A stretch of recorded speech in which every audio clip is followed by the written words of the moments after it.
हम अमन चाहते हैं मगर जुल्म के खिलाफ, गर जंग लाजमी है तो फिर जंग ही सही। पहलगाम जैसी आतंकी घटना के बाद भी जो लोग शांति का ढिंढोरा पीट रहे थे, शाहिर लुधियानवी ने ये शेर उन जैसों के लिए ही लिखा है। इस वीडियो में हम बात करेंगे कि 86 घंटे तक चले भारत पाकिस्तान संघर्ष से क्या 4 बड़ी चीज़ें सीखने को मिली।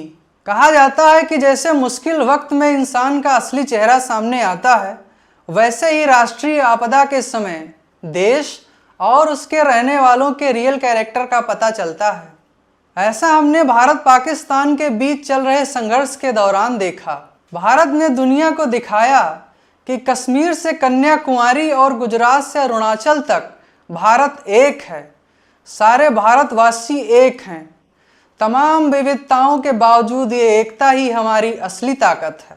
वैसे तो भारत हमें अक्सर अराजक नज़र आता है। ऐसा लगता है कि जैसे सभी एक दूसरे से संघर्ष कर रहे हों, नेता आपस में लड़ रहे हैं, तो कहीं जाति, भाषा और क्षेत्रवाद के नाम पर जंग चल रही है। लेकिन पाकिस्तान से संघर्ष जैसे हालात बने तो सारे लोग बाकी सब कुछ भूलकर एक हो गए। आपने देखा होगा कि किस तरह विपक्षी नेताओं ने जिम्मेदारी से व्यवहार किया। आप असदुद्दीन ओवैसी को ही ले लें, उन्होंने जैसे सेना की हौसला अफजाई की, भारत के पक्ष को मजबूती से रखा, इसने बहुत से लोगों का उनके प्रति नजरिया बदल दिया। वहीं कांग्रेस सांसद शशि थरूर की बात करें तो यूनाइटेड नेशन में डिप्लोमेट के तौर पर काम कर चुके थरूर सत्ता पक्ष और विपक्ष को भूलकर दुनिया भर में बेबाक अंदाज से भारत का पक्ष ग्लोबल मीडिया में रख रहे हैं, जिससे पाकिस्तान का झूठा नैरेटिव काउंटर करने में मदद मिल रही है। एक और पॉसिबल आउटकम इस संघर्ष से निकला, वो है दुनिया के सामने भारतीय हथियारों की ताकत का प्रदर्शन। भारत ने ब्रह्मोस मिसाइल का इस्तेमाल करके पाकिस्तान के तमाम अहम एयरबेस जैसे रहीम यार खान को नेस्तनाबूद कर दिया। भारत ने स्काई स्ट्राइकर ड्रोन से पाकिस्तान में हमले किए, जो भारत और इजरायल ने मिलकर के बनाए हैं। इसके अलावा भारत में बने नागास्त्र 1 का भी इस्तेमाल किया गया, जो फिदाइन टाइप का ड्रोन है।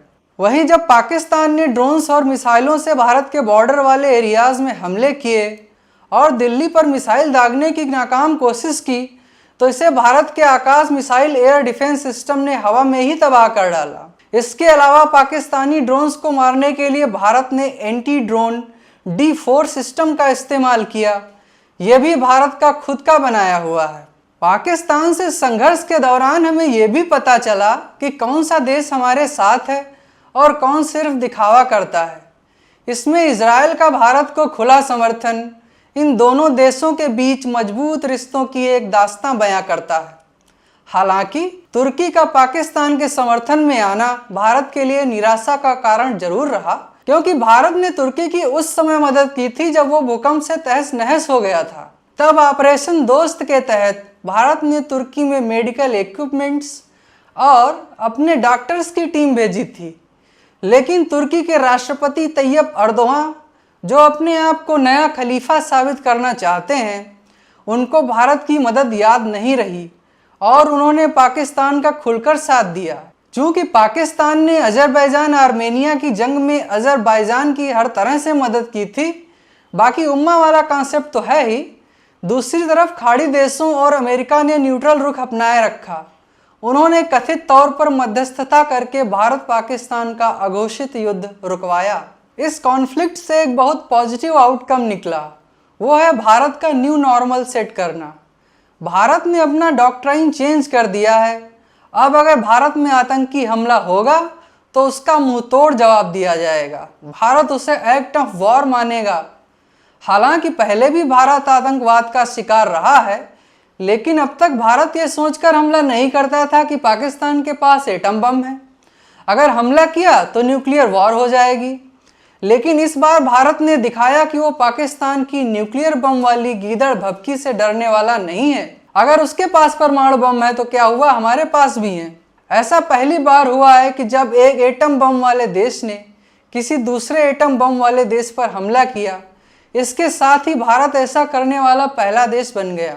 इतना ही नहीं, पाकिस्तान के साथ कन्वेंशनल वारफेयर में हमने दिखाया कि हम उससे कितना आगे हैं। साथ ही प्राइम मिनिस्टर मोदी ने साफ साफ कह दिया है कि खून और पानी साथ साथ नहीं बहेंगे, हम अपने हिस्से का पानी खुद यूज करेंगे। पाकिस्तान ने आतंकवाद का समर्थन किया तो उसे फ्यूचर में इसकी बहुत बड़ी कीमत चुकानी पड़ेगी। तो कैसा लगा आपको ये वीडियो, कमेंट करके ज़रूर बताएं और हमारे YouTube चैनल को लाइक सब्सक्राइब करें। साथ ही हमारे सारे वीडियोस की नोटिफिकेशन पाने के लिए बेल आइकन दबाना न भूलें। धन्यवाद।